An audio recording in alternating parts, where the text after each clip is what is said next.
Wednesday, October the 18th. I just welcome the students. We're also going to wrap up the first half of the module, which is the Illustrator part. I have some good news to announce about the videos. Instead of just keeping you asking me for access every time, I'm going to create a YouTube channel, so this way everybody can access the videos through the YouTube channel that we're going to make for this class. Okay, so going forward for the next half of the semester, that's what we're going to do. I'm going to share my screen now.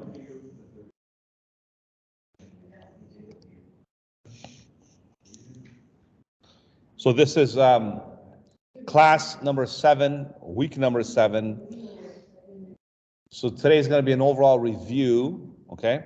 So if you can see here, there's one item called banana.jpg. Nice, think of a banana in the morning, right? Apple, banana, all kinds of fruits. So for this one, I chose the fruit of banana because it's an easy way to show you a form of an object, and we're going to re-render it using an advanced method. I also want to announce something else. I'm giving you an extension for this project just because I can. It's still the end of the week. It's the end of the semester. I did it for the other class. They all asked me to. And you guys are being very humble, and I appreciate that. So maybe till Friday you can hand this last project in. If you've done it already, that's great. It's better for you. But Friday is only 2 days away, so it's not really that much time. So I would suggest you kind of press the foot on the gas pedal, right? So you get it done. Yes? Can I ask you a question later? Absolutely, because I did do my rounds. I'll come around again later and see if I can help you. Absolutely, yeah. I'm going to come around and spend some time with you, sure. All right, so having said that, if I go to the main projects here, the application splash banner, we're going to change the date right now. So the due date is today the 18th. We're going to go right to the Friday on the 20th. Okay.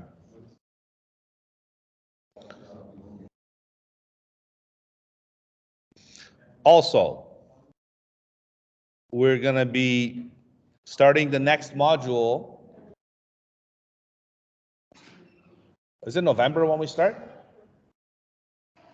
Almost November, right? End of October. So I'm going to make that visible to you so you can see all the items that we're going to start with Photoshop starting the next module. It'll be very exciting. Just by me walking around today to see how the progress of the main project was, I was pretty impressed with some of you. So keep up the good work. I want to commend all of you for doing a good job so far. Keep up the nice work, okay? I hope you guys had a lot of fun learning Illustrator also, okay? So that's well deserved, okay? So let's start with downloading this banana JPEG file. Just click on the image. And I want you to download this image here, save image as.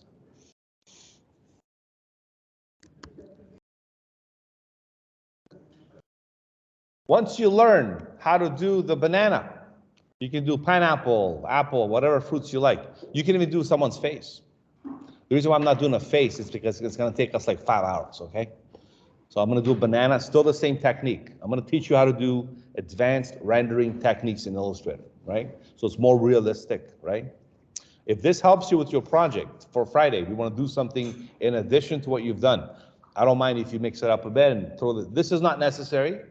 You don't have to do this. This is just something I want to show you, okay? So you know how to really do the advanced rendering stuff. So today we're doing advanced rendering fills, basically, okay?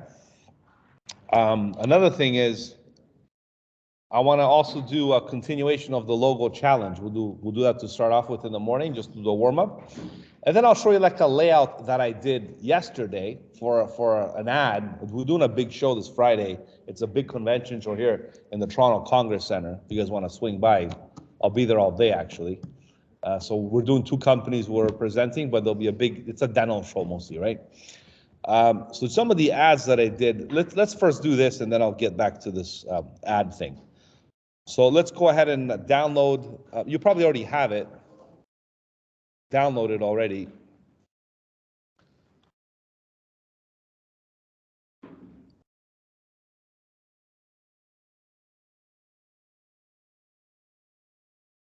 So if you go to the, I think it was in class 4 that we transferred it. The logo challenge, yeah. Like I said before, we're not gonna do all of these challenges, but most of them I like to, for you to be able to complete any type of situation that you face in terms of recreating a digital art or any type of vector shape. Of course, this is a lifelong skill. You don't just stop learning Illustrator. It's always evolving now with AI and everything else. So once you learn the stuff that you've learned so far, think of what you can do more in terms of keeping it going all the time. You can really use Illustrator for many graphical or web production techniques that you need. We also did the Olympic rings logo last time, which was great. So let's do like one last one from this list here. I'll let you pick it for me. You're not gonna pick this one, right? How many seconds do you think it'll take us to do this one? How many seconds? Not minutes, seconds. 3 seconds. Huh? 3 seconds. 3 seconds. I wish I could do it 3 seconds. So for this one, it's very simple. You just do like a block like this, right? And you take out the don't do this one, just watch me. Remember this? Option drag with shift, right? Option drag shift, and then Command D, basically, right? But how about if it's not perfect? What do I do now? Like I can do it again and again and try it, but it's gonna take me forever, right? So here's a trick I'm gonna show you. You put this one at the end, right? You make sure this one and that one line up perfectly. The middle ones, they don't have to. They can be maybe like this. Doesn't matter. This is good for you guys using this for many things. I can select all of these things. I can go up here. First, I'm gonna line all of them in the middle on the horizontal scale. So I'm gonna go here, vertical align center, and then horizontal distribute center. If you're doing a website and you got buttons on it and you want them all to be equally distanced from one another, same thing. You click here, there. Okay? So I want you to know that trick. I don't want to waste the whole lesson on this, but distribution alignment, very powerful trick in Illustrator. Okay? Sometimes you can't always wing it straight. This one here, horizontal distribute center. And then, of course, you do your colors and stuff, okay? All right, so that was a quick little warm-up just to kind of throw it in there.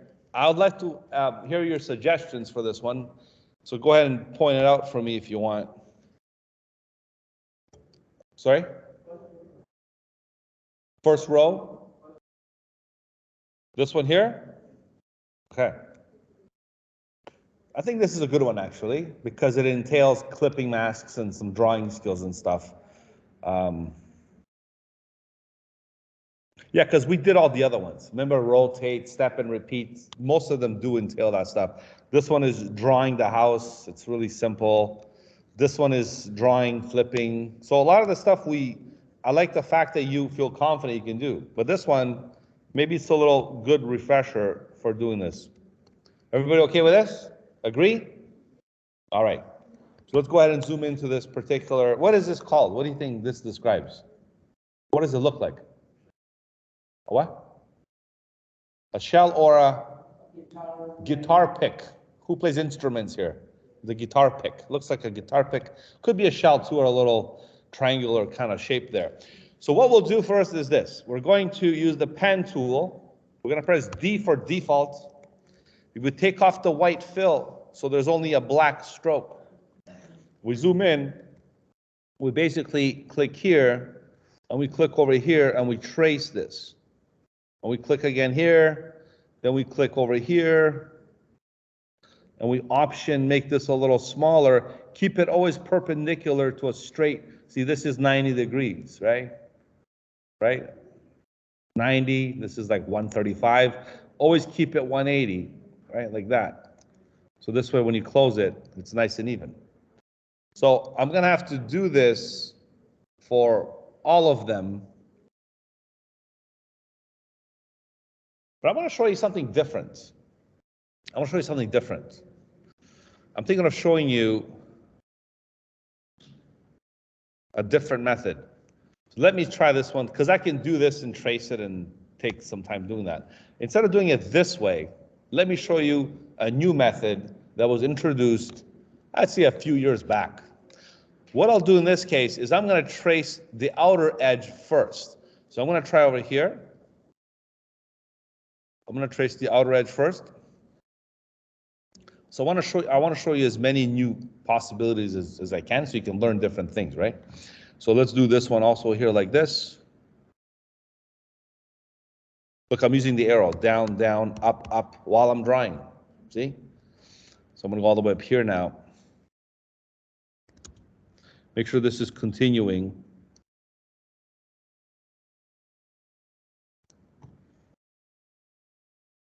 All right. So sure enough, I traced the entire guitar pick outer edge. Okay.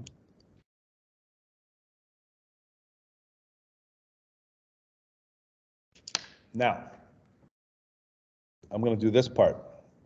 I'm going to use the pen tool and draw the lines intersecting the shape. So watch this. I'm going to start from here, and here we'll do this. Okay? And just click away with Command or Control click to deselect. All right? I'm going to grab this line here. Whoops. Make sure it's selected. I'll shorten it a little bit so it's more aligned with what I have. I'll make it a tad thicker. Where my stroke option is. Oh, here we go. 2 points. Yeah, 2 points thick. I'm also going to, I can try two things, outline the stroke or just leave the stroke alone. I'll be honest with you, I haven't done this in a few years. So I'm just doing it right now live on the fly. I know it'll work, but I'm just one thing is clicking in my head saying, should I outline this or not? So we'll see the possibility of that happening. So we'll leave it like this for now, because it might work with the stroke by itself. So I'm gonna option drag this here, like that. So it's a continuation. I'm going to option drag this over here. If it's not perfect, we can always fix it. Okay, so look what I'll do now. It's starting to be off a bit, right? So I'm going to go use the white direct arrow tool and just reshape these things. So you don't have to redraw all these paths, right? You can just reshape them to match their destination, like this. And this will be like that.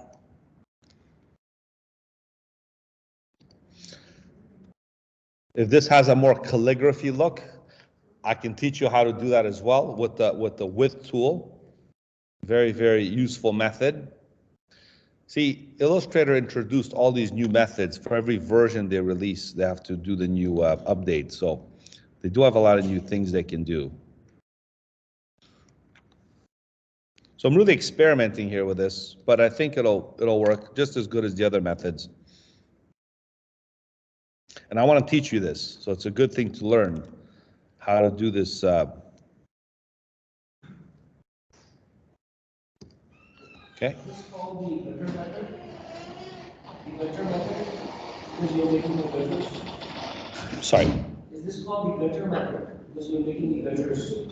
I guess you can call it the gutter method. Yeah, that might work. Yeah. I'm thinking now with the gutter word. Yeah.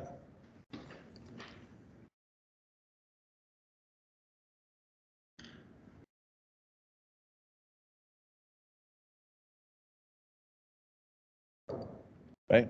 Like I said, even if it's not perfect, you can always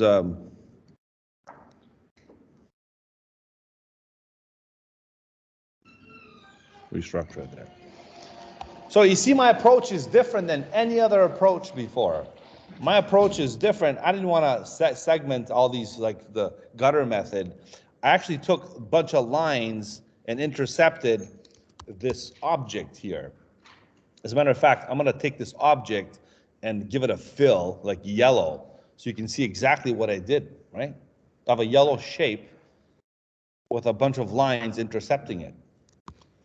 Because Illustrator comes up with always new ways to do things, right? So if you select all these shapes now, if you go under Object, Now let me find this now.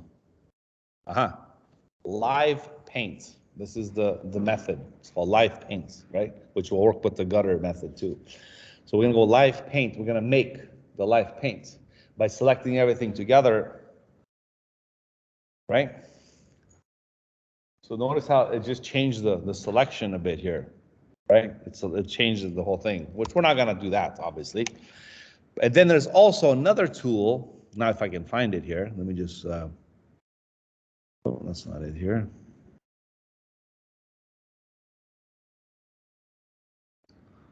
They hide it on you sometimes. I'm assuming it's in the paint methods. The shape, it's right here. If you press Shift M, or if you press K for live paint bucket. So there's two things: shape builder, live paint bucket, and live paint selection tool.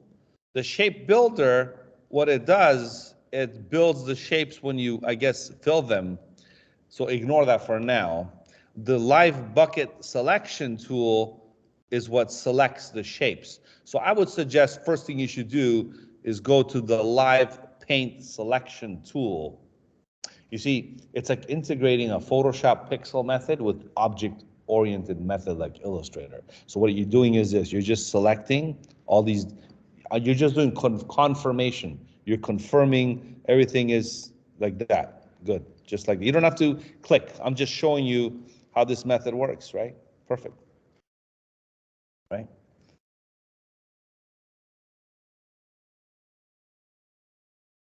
Because all these things are separate.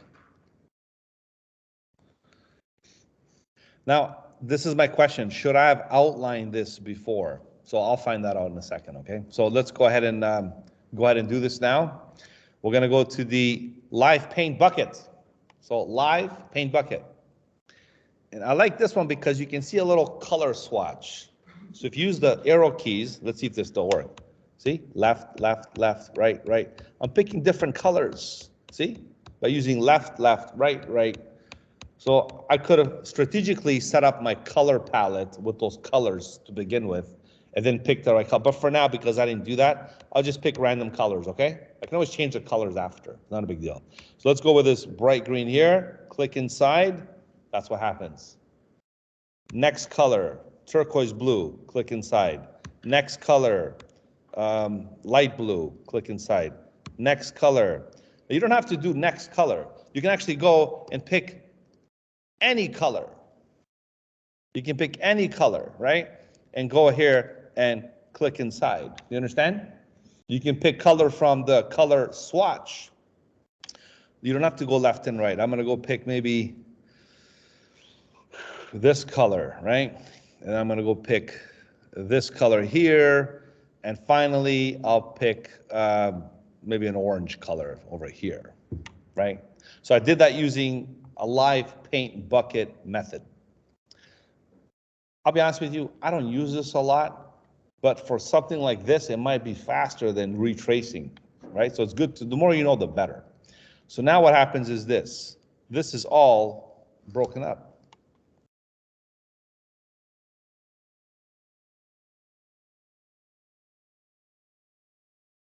Now we're gonna go to Object, Expand, once we're done. Expand means break it up into segments of what it's supposed to be. So if I break it up, Object, Fill, and Stroke, sure. And then I'm gonna use the Group Selection tool. Now, I guess I could grab these outlines. See these outlines here? With Shift.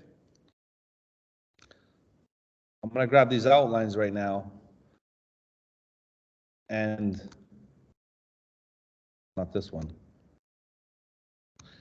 And go to Object, Path, Outline, Stroke. Basically make it into shapes. Remember like the Olympic rings? We did the same thing. We did it also with something else before. So once we outline the stroke, now these objects are considered to be strokes, considered to be objects.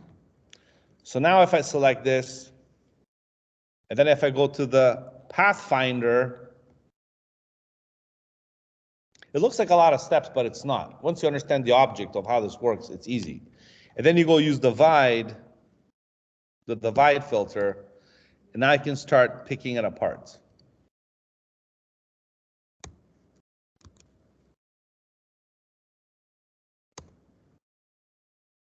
I think I missed only one little piece there, but that's because I was maybe not selecting it properly. So that's just one flaw on my part. I can fix it later, not a big deal. But you see how I was able to now, I'm just pressing like select, delete, select, delete. So this live paint bucket method works with just separating the object into different shapes, right? And the way it looks when you're done is basically you can do something like that. When you start to put the line stroke to white color. Sorry. You put the strokes for black color, right? You can use white color for that. I guess you could use the strokes, yeah. Like, You don't need to cut it out, right? I think you can. I just did the Pathfinder method to be sure. You mean right from the paint bucket method? Yeah. I think you can actually. Now that I'm thinking about it, I think you can do that. Let me do a simpler demonstration, if I may. Just do a simple one here. I'm just going to move this down here a bit. I know this was off a bit here.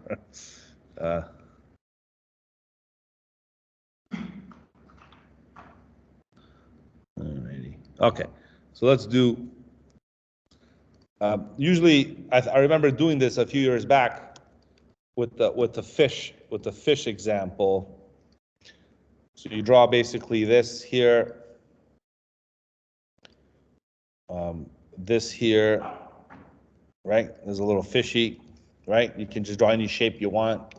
Then you can draw a bunch of lines. Look, see? A bunch of lines going across the fish. You can cut it through like that, right?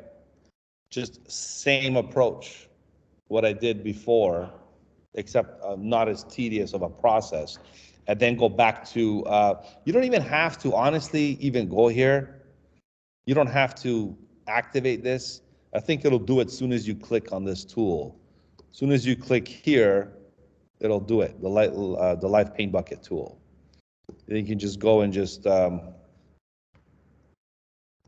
pick different colors, right?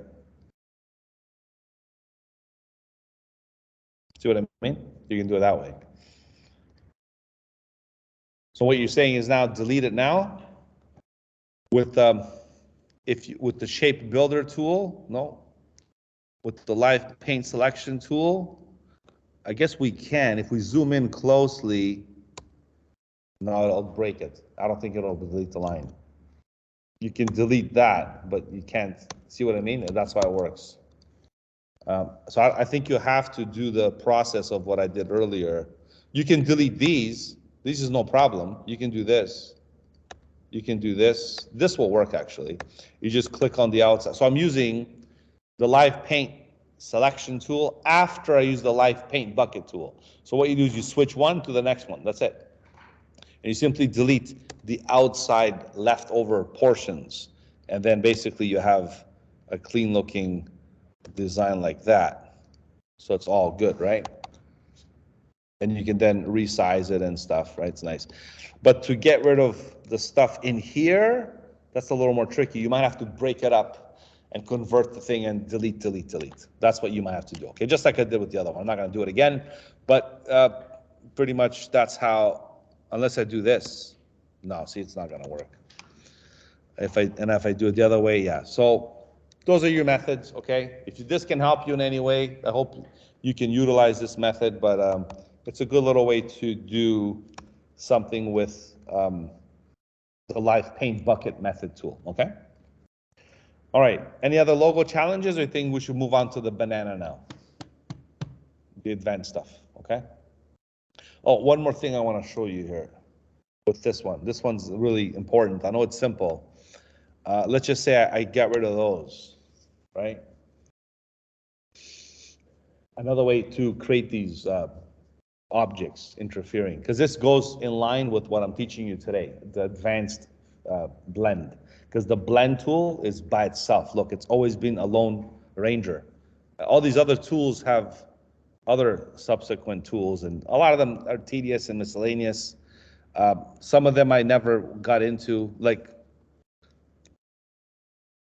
let me just unlock this one to show you some of the other, as they call it, the honorable mentions. Oops. Object unlock all. There we go. All right. Right? Like if you have a, let's say I have a shape like this. If you want to do explore, like the warp tools and stuff, the width tool, this could have been used for the guitar pick, the width tool. Because if I really took this to the next level, and I had an outline like this, watch this, if I had a stroke like this, let's say, right? And I wanted the thickness to be a little thinner, right? Notice how the thickness had a little thicker than thinner, like has a calligraphic look. Well, you could go to the width tool. This is, again, another new one that came out years ago. You can go in here and make the line thicker, you see? So you can go inside the line of a stroke and basically go in here and make it thicker or thinner, create like a calligraphy effect. So you can do that. This is how far Illustrator can go sometimes. So technically I could have just, again, just a normal line, a stroke, and just you would go to the top part, like over here where it's thicker, and just simply make that just a bit thicker like that, you see? That's what I would do. And then this would be a perfect placement in that location. I can always control it. Look, I can always control it if I want afterwards. I can move it down here.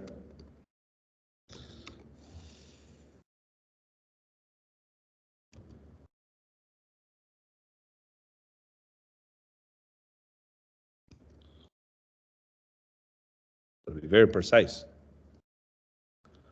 All right, so what I was saying is this. You can always control this segment after if you go to the, again, this is called the width tool. It controls the widths of strokes. So you can go here and expand more or less of what this tool is supposed to look like. I think I already did one here. Like just going wider or shorter. To get rid of these, I think you just press delete. I think I have to use this tool for that to get rid of these two ones here. Right. Got to be very careful with this tool because it does there. So you can actually offset it after, right? So you can control it with the width tool. But to control the locations, you have to use this one here as the main anchor point tool. Okay? So that's how that tool works. Now these other tools that are here, I rarely use these. But if you have to get creative, the warp tool, for example, like what that does, make the brush smaller here. That's a big brush here, the warp tool. Where's the brush? Here we go, stroke. Make it smaller.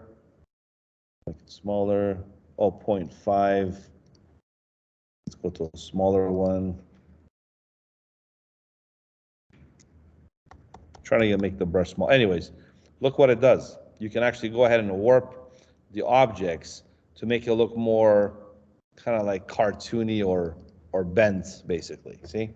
So you could do some, let's call it abstract type of transformations. You could also use this twirl tool to do this. See? It'll twirl the stuff. It's unpredictable sometimes, so you have to be very, very careful, okay? You have to control different variances and stuff. Then you have the pucker tool, and the pucker tool basically does something like this. And then you have the bloat tool. The bloat tool makes things expand, like bloat. That's what bloat means, right? And you have all these other ones like scallop tool, and scallop does things like this, right? I'm just gonna do it too. And then you have like things like crystallize tool, and that'll just make the edges a little more crystallized. So if you're doing like little textures and patterns and maybe water, some kind of, this might help, but professionally I never used it. I just never found a use for it, right? Next to it was made with this tool.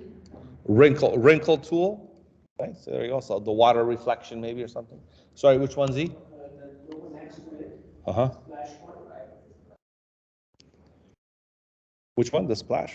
No. The logo, the next logo. The logo challenge. Oh, okay. Oh, this one. Yeah. This one was made with these. Absolutely. How many seconds do you think I'll do this one with? 1 second. Done. See? Finished. See how fast that was? This one, because it's stuck on a template, I have to extract it somehow. So watch what I'll do. I'm on a Mac, right? If I'm on a PC, I would do maybe Windows Shift S, make a selection, or maybe import the picture. But you won't face this. You're gonna grab a picture off the internet or something, so it doesn't matter. But let's just say I gotta do this quickly. Command Shift 4, and I'll do this. Screen capture it, right? The screen capture is over here on the desktop.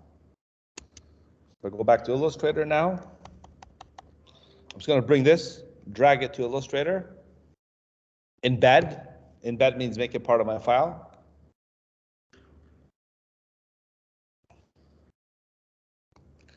Resize the file smaller and keep it on the side. Okay. The reason why I separated this is so I can address it and apply the effect properly. So once it's selected, what I'm going to do now, I'm going to use the image trace method.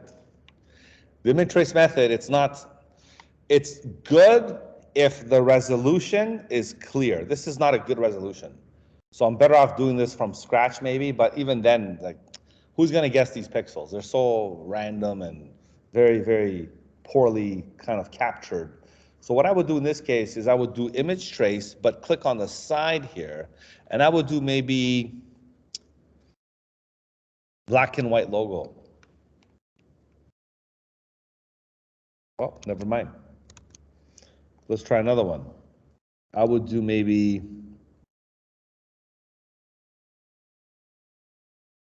silhouette. A little too pixelated. And then I can smoothen it maybe, right? I can do smoothening. I can also try, I'm surprised black and white logo didn't work. Okay, that's fine. 3 colors.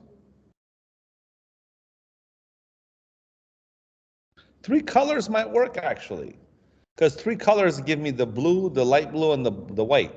So if I go to expand, and then I grab this, right click, ungroup, take this out, right? So there's the blob that I have. Make it smaller, of course, and change the color to what it used to be. So you can trace stuff like that. Because think logically, how am I going to trace this thing? I got to spend an hour, 2 hours maybe, going through all the little, and even then I'll be guessing. So if you do something like this, you could smoothen it after. Where's the smoothen tool now? Smooth tool.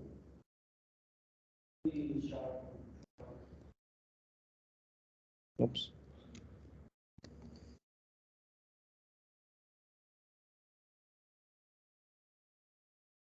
Right? I don't even know if it's worth it, to be honest with you. It might work, but I'm not going to invest time doing it. But that's how I would do that one. Just do image trace, right? But that one's kind of done that way. And then this becomes a shape too. And this is the 3rd color, the residue, delete that. So I would image trace this, right? That's what I would do. So in this method, basically, Adobe trace the image for you. Yeah. So anything you can trace, why we trace it? No, because it's not that accurate. People say to me, why are you showing us this now? Because I could have brought, right? Because I could have brought a logo and traced it, right? Like, why am I doing these methods? If I try this method on that. Sure, I'll try it on this. Yeah. Let me show you why I'm not wasting my time showing you these tricks, like, not earlier, so you can understand why, right? So let's say I'm doing this one, Command Shift 4. Actually, this time I'll do Control click, because what Control does is I can just hit Command V. I can just paste it.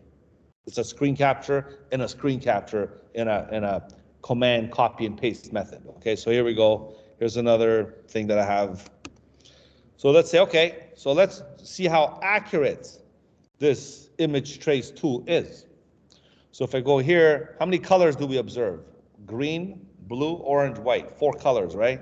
So I'm gonna go to image trace. Let's do 6 colors. Okay, forget 6 colors because it's too random. Let's do a strict 3 color approach. You see why? Look. Garbage in, garbage out. That's what they say. It's like a picture. You take a picture, if it's bad quality, you can't make it good. You can't. There's no point using bad quality pictures. Like you're gonna cook with raw vegetables or something that's really rotten in your fridge, you throw it in the garbage. You're not gonna cook with it, right? It's done. So use something different. Use a nice fresh approach. It's a good quality. If it's a good quality, again, it's pixels. Think about it, it's pixels. Pixels are still pixels. Like I can go here. Let me show you. I'll go really get a like. Let's get a. Yeah. Let's get a logo for high res logo. Okay. I'll just go to images. I'll get this one here. This is a good example to show you why and what and how and stuff. So if I get this one here, let's copy this image. I'll go back to Illustrator, paste it. Right? No matter how good the quality of the logo is, when you zoom in, it's still pixels. It's still pixels, right? So you're still kind of compromising. I'd rather retype this, right? The thing is with text, you can't trace type. Type is so perfect, you can never get 100%. Even if it's like OCR, optical character recognition. It's never 100%. Then what's the point? It's gotta be 100% or no us. So let's do this one here. Image trace, 3 colors.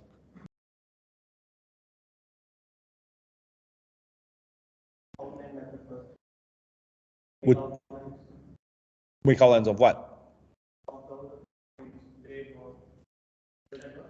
I guess, but look, you see the text? Look, it's not perfect. Even when you trace it. Like, it's not bad. Like, I'm saying, like, look at this, most of it. It's not that bad. But then, it's not the same. Like, they'll notice this, right? And then watch, when you go to expand, right? Ungroup, delete. Whoops. Ungroup again, right? You go delete, delete, delete. Like, it might pass, like even this is not that bad, but look, you can see. It's not perfect, right? We're talking perfection here. Will it pass for an average eye, people that don't know any better? Yeah, you can fool them and say, yeah, here it's done, right? You charge them 3 hours of work. But it's not fair, right? That's not something you want to do. And this is not really done, you see, properly. So it does work on the high quality, to answer the question. Yes, it'll do a better job. How much better? We don't know, right? Now you're gonna go and get a photo off the internet, like a photo like this. Like, how are you gonna do this photo? Let's see, we do the Google logo, right? How are you gonna do this one? Well, let's go image trace, 16 colors. See, the doesn't capture gradients. Gradients have thousands, if not millions of colors, but you don't see them. You don't see them. You just think, oh, it's red, green, yellow, and blue. What's the big deal? Well, no, there's shades for those colors that accumulates to thousands, if not millions of colors. So what I'm going to do in this case, let's really put it to the test. You ready?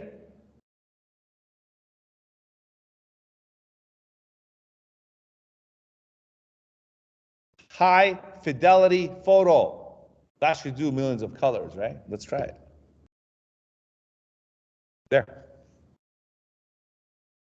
Still not perfect. You see what I mean? So no matter what, this technology is not perfect because it's still so finite that even if the resolution's good, Pixels are still pixels, vector is still vector. There's still two separate things. That's why the skills that you have of recreating is important.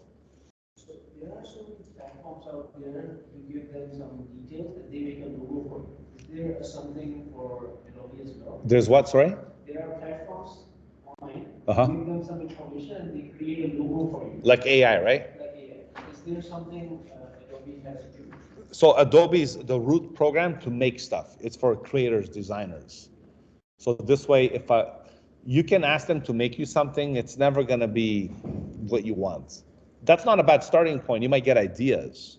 You might get something and then bring it to here and make it better. That could be a step forward.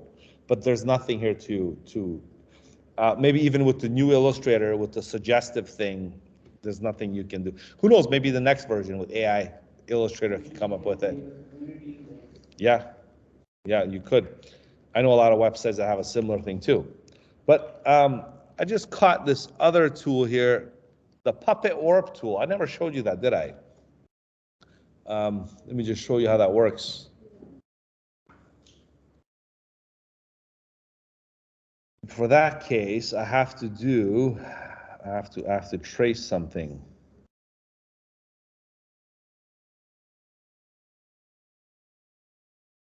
Okay, you see this object here? Could be a cartoon character, could be any illustration that you have. What this does, basically, it creates points. And what these points do is you can do what's called the warp tool. So you can actually make it like this. And if you go to a program like Adobe Animate, you can animate the thing move like a snake or something, or a worm or caterpillar. I've seen this work in many cool ways. You can next semester you'll do motion design. I think you'll have a class that'll do stuff like this, but in After Effects. Maybe not exactly this, but that's what this morph tool does, okay? There's a few miscellaneous tools in Illustrator that I can show you, but again, with the 7 weeks that I had, I can only show you the important stuff. The other stuff is this is miscellaneous. This is not that important. You see what I mean? What's important is what you know already: drawing, filling, strokes, techniques, editing, duplicating, Pathfinder. That's what's important, okay? So let me show you one more technique today, because that's what I'm gearing up towards here. So we're gonna go to the live advanced. Oh, what the heck happened here now? Hey, tell me, how many people has this happened to you? How many of you has this happened to? And what did you do? Huh? New file. I like that. That's right. New file. Okay. Or view, perspective grid, hide grid. This is called a perspective grid. Now, it's not fair if I don't show you what that is. I can just ignore it, right? So let me show you what that is too. I'm going to put this file away. New file, okay? And also another thing is symbols. I never showed you how to use symbols, because symbols is also part of Illustrator, right? I know even on the project criteria, who pointed out earlier? Somebody pointed out to use symbols on the checklist. I said, don't worry, it's not necessary, right? You asked me to use symbols, right? I said, don't worry, it's the checklist already is there. It was just an addition to something that you might already use. If this can help you, I guess you can, but I don't think it will. So here's how symbols work. Now I'm recording all this, so in case this is too much information in one class, just watch the video, and you can always research. Like, you can even go to some tutorials and look up these topics individually, and it'll give you an exercise to practice. So you have the skill now. You can learn more stuff on your own. You don't need me necessarily to walk your step by step anymore. I taught you the fundamentals. I taught you all the good stuff. Now you can learn this stuff on your own. See, that's the whole point. So we're gonna go create a new. Oh, let me show you one more file here. I did this yesterday for an ad. Look at this. This is an ad we did. And I had to do this for a magazine. And I had to do it this way because the competitor did something similar. But the competitor did, anyways, it's the same system. Look at this. This is a drawing. This is an image. This is a picture. This is an element. This is text, text, text, text, graphic, graphic, logo, right? That's all it is. A bunch of parts put together, one layer. I don't even use layers because I have to do it fast. I think I did this in under an hour and a half, maybe 2 hours, because I have to print this out with a trade show happening. So if I go to, just go to revert here to show you how this was done, it's very easy actually. So this is all text, as you know, text, just a text box, right? This is also text, right? This is a PNG image. This is an image, it's not a vector, it's an image. Very high quality rendered 3D image, but I was able to bring it in here. This photo, guess where I got it from? I generated an AI. I typed in old couple, walking through the nature forest. One is piggyback riding, and it gave me I can't remember the prompt, but I used. So I got this image, so it's copyright free. And then this was an illustration also done it's an image. It's not vector. This is not vector. It's an image. It looks good though. It's a capacitor vector. This is a logo, right? This is just some text. And these are just design elements. Like this is the website and stuff like that, right? The only thing I did here that you might not remember is the clipping mask. Let me show you that part because that's what made this very special. So this image here, what happened, the way it looks in a special shape, it's because if I release the clipping mask, this is what it looks like, you see? So what I did here was I drew a shape that looks like any shape you want, right? I can make a shape that looks like, well, you know, like a hexagon or something maybe, right? This could be the shape too. Whatever shape you put on top of an image in Illustrator, you can select both of them, right click, make clipping mask, and then you can use this image here in your design, see?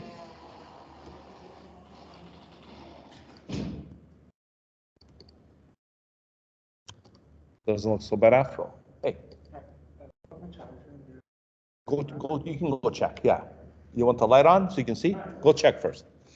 So you see how clipping masks work. So this is how I was able to put this ad together. What size is this ad? It was 8.5 by 11, standard US letter size. You can do A4 size. You found it? Yeah. Good job. Nice. Okay, and then you have, you know, everything else was done this way. The thing about a job like this, I have to print it. This is gonna go on a magazine. So to print it, I have to do what's called a bleed. And the bleed is when they cut the paper so it's perfectly to the edges. This is called a bleed. What happens when you print something? You have the white edges on the paper, right? So when you do a bleed and you send it to a professional press, they cut the white edges out. So it's right to the edge printing.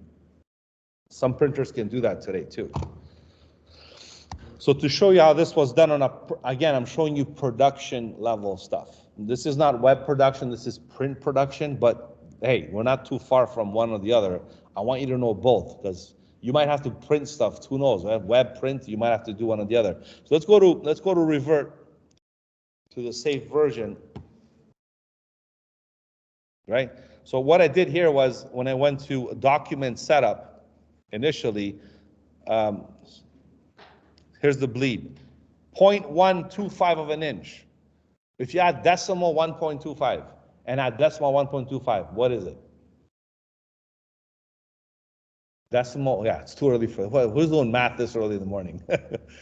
Decimal 125 plus decimal 125 is 0.25. And 0.25 is in print terms called quarter inch. 0.25 is quarter of an inch. 0.5 is half. 0.75 is 3/4. And 1 is 1. Get it? So if you do 0.125 is top and bottom is a quarter inch all the way around. Left 0.125, right. This is just the standard setup. You don't have to make this stuff up. You just have to follow the numbers. Once this is set up, what's going to happen is going to give you this red edge. Because if I didn't do that, this red edge won't exist. And the red edge, I have to grab all the graphics and to make sure everything was, all these graphics had to be, see what I did? I had to grab all these graphics and pull them to the red edge. You understand? You have to do that. That's the technical part of production for print. Because then when you print this, when you go to print this, what you do is you package everything in the file. Some of these images might be linked, but a lot of them are embedded, so I didn't want to link a lot of stuff. So if you package, and then you go to, yeah, sure, we save it first. Actually, let me just go to revert.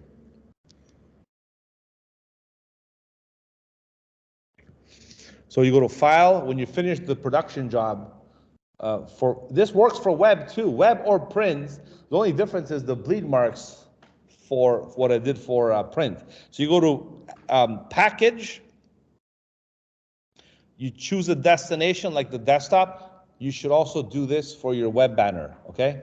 For your web banner project, package it. Just in case there's fonts, images that I have to load. You understand? So this is, when you do a big project in Illustrator, this is highly recommended, okay, what I'm showing you now. So let's go ahead and package. Look, copy links, copy fonts. Links could be images, any graphics that are affiliated with the drawing. So if I go package right now, look what's going to happen. Here's the folder. It's like a package. If I open the folder, you have the file and the text document. So there should have been a font folder, but the fonts are here, so I didn't need that. Could be another folder with images. The package might contain more than 2 items. That's what I'm trying to tell you. Okay? And then what you do is you right click and you compress this, and this becomes, you hand this in as a project. You get it? So when I uncompress it, I get the folder and I get the contents in that folder, right? Now, let's talk about print production a bit because it's important. So to send this to the printer professionally, what you have to do is you have to do this. You have to go to File, Save As. I go to Export because it's a different program. Save As, and you select PDF. So PDF is portable document format. You do a PDF, okay? You click Save. From here, I have a preset I made. It's called Press Ready with Marks. Or you can select Press Quality. Press Quality means for the press, for the printer. And then I would turn off Preserve Illustrator editing capabilities. I don't want them to edit it. Sometimes they'll tell you, say, leave it on or leave it off. I prefer to have it off. And then I go to Compression. Compression usually left alone by default. Marks and bleeds. This is important. This I'm going to do trim marks, registration marks, color bars, all 3, and even page information. If you want to do all 4, that's fine. And then you have to include the document bleed settings, because if you don't do that, it's not going to insert the specs that you need.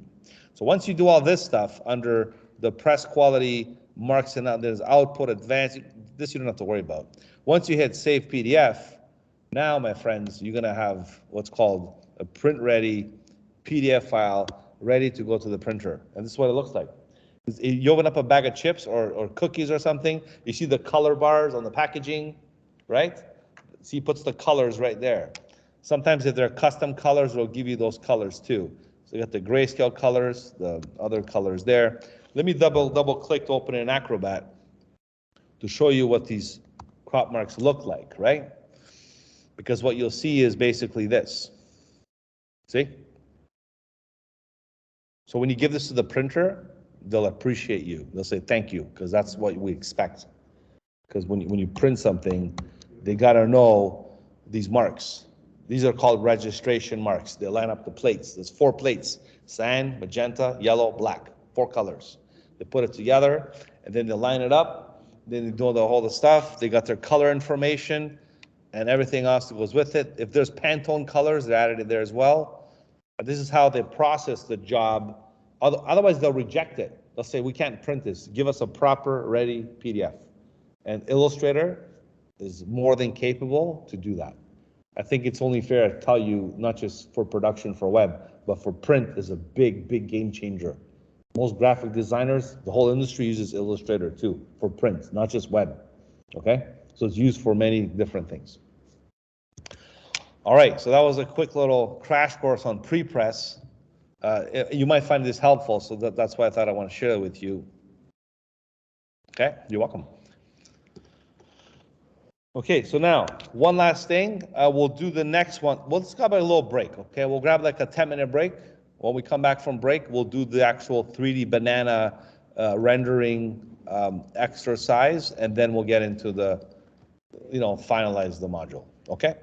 Well, having said that, I'm gonna stop the lesson right now, and we're gonna continue on after with the next exercise. We'll keep it separate, okay? So bye for now. Hey. Is there any tool that can fit to bleed? Or you have a method that fit to bleed? That's a good question. There might be more modern tools now, but how does it know what to fit? You have to kind of select it sometimes. There might be a fit to bleed tool. I'm thinking more like Illustrator or InDesign. I'll look it up for you, actually. That's a good suggestion, yes.